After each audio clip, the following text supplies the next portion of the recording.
Kemudian pertanyaan selanjutnya, Bante, dari Saudari Feli di Taipei. Selamat malam, Namo Buddhaya, Bante.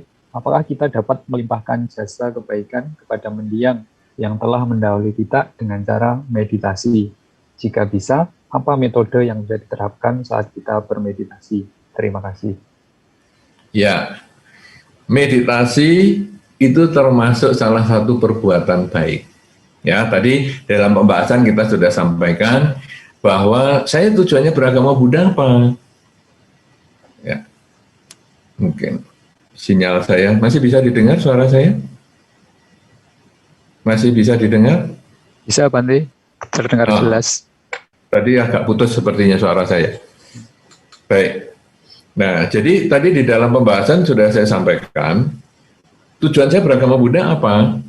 Tujuan saya adalah untuk hidup bahagia di dunia ini, bahagia setelah meninggal, atau bahkan saya bisa mencapai kesucian di kehidupan ini.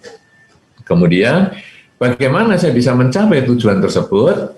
Saya melaksanakan intisari ajaran Sang Buddha, yaitu menambah dengan kerelaan, kemoralan, dan konsentrasi.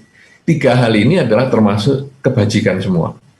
Yang tadi kita bahas adalah kemoralan.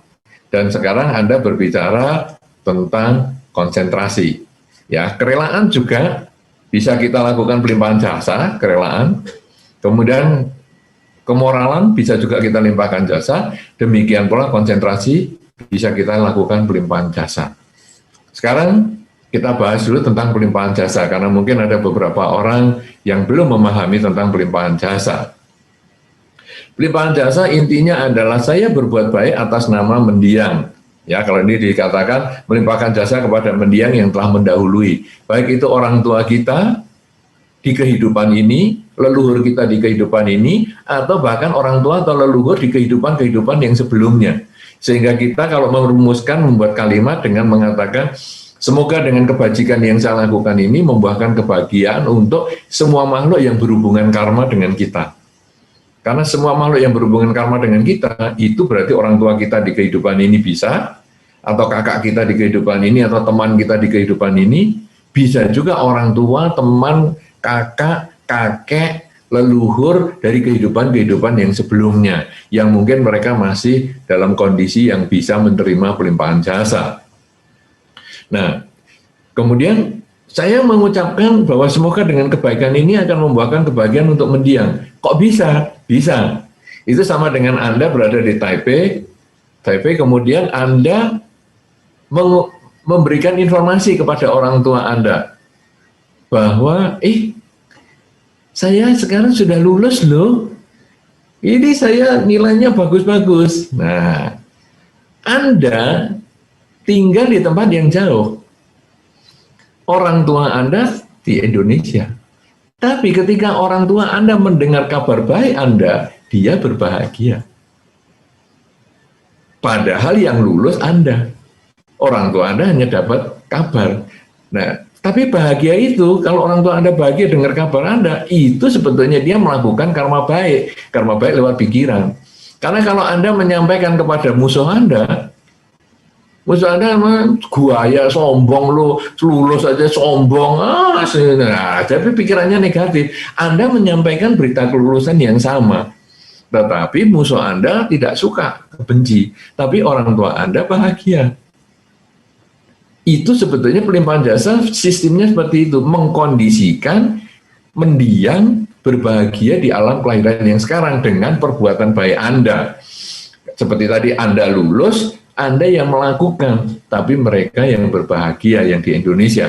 Saya sekarang yang berbuat baik, sekarang saya limpahkan jasanya kepada leluhur, dimanapun mereka berada, yang semua makhluk yang berhubungan karma dengan saya, maka mereka melihat turunannya ataupun orang yang berhubungan karma ini berbuat baik atas nama mereka, mereka bahagia dan bisa mengkondisikan mereka lahir di alam yang lebih baik lagi.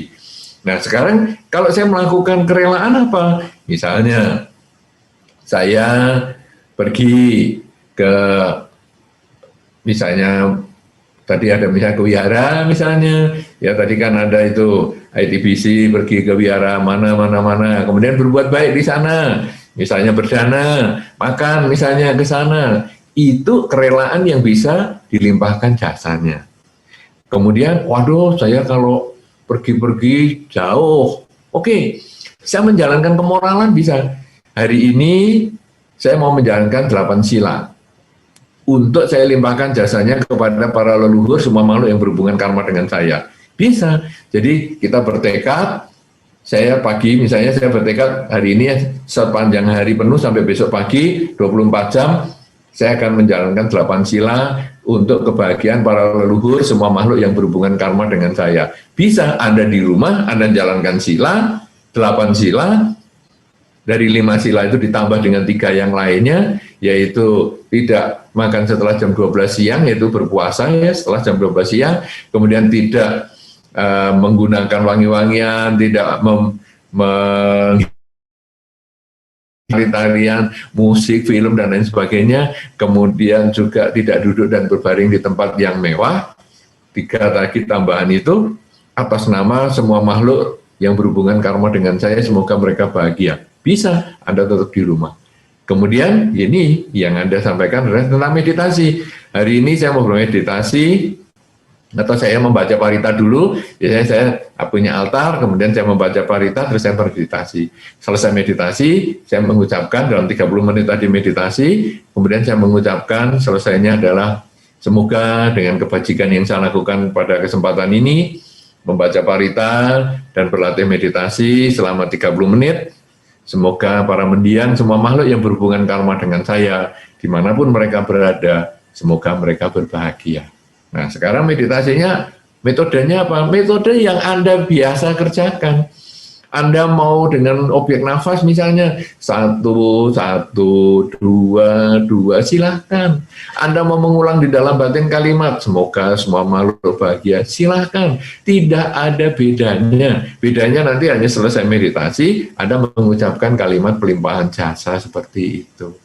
Ya, mudah-mudahan Saudari Feli bisa terjawab pertanyaannya, dan juga mungkin teman-teman yang lain yang mungkin belum kenal istilah pelimpahan jasa dan lain sebagainya, sekarang sudah bisa memahami sehingga bisa dilaksanakan di dalam kehidupan Anda sehari-hari. Ya, saya kira demikian. Saya kembalikan kepada Saudara Margo. Silakan.